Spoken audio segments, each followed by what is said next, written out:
മഞ്ഞ് വെല്ലുവിളിയായതോടെ മുല്ലപ്പൂവിന് വില ഉയരുന്ന അവസ്ഥയാണ് നിലവിലുള്ളത്. പൊങ്കൽ ആഘോഷത്തിനൊരുങ്ങുന്ന തമിഴ്നാട്ടിൽ 12,000 രൂപ വിലയായി മാറിയിട്ടുണ്ട് മുല്ലപ്പൂവിന്. അതായത് 1 കിലോയ്ക്ക്. കൊച്ചിയിൽ വില 6,000 തൊട്ട് 7,000 വരെ ആയിട്ടുണ്ട്. ഡിണ്ടിഗൽ, മധുര, മൈസൂരു, നെല്ലക്കോട്ട, ശങ്കരൻകോവിൽ, തെങ്കാശി, കമ്പം, തേനി, കോയമ്പത്തൂർ, മധുര, സത്യമംഗലം ഭാഗങ്ങളിൽ നിന്നാണ് കേരളത്തിലേക്ക് മുല്ലപ്പൂ എത്തുന്നത്. മൊട്ട് വിളവെടുക്കുന്ന പൂക്കളെയാണ് കാലാവസ്ഥ ബാധിക്കുന്നത്.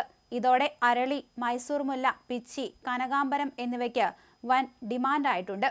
താമരയുടെ വിലയാണ് കല്യാണ പാർട്ടികൾക്കേറെ പ്രഹരമാകുന്നത്. മുൻകൂർ വില പറഞ്ഞ് ഓർഡർ എടുത്ത വ്യാപാരികൾക്ക് വിലയുടെ ഇരട്ടിയോളം നഷ്ടമായിട്ടുണ്ട്. കഴിഞ്ഞ മാസം വരെ 3,500 രൂപയ്ക്കായിരുന്നു കല്യാണ താമര മാലകൾ വിറ്റത്.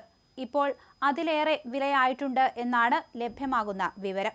കാലാവസ്ഥ തന്നെയാണ് ഇത്തരത്തിൽ മുല്ലപ്പൂവിന്റെ വില ഉയരുന്നതിന് കാരണമായി മാറിയിരിക്കുന്നത്.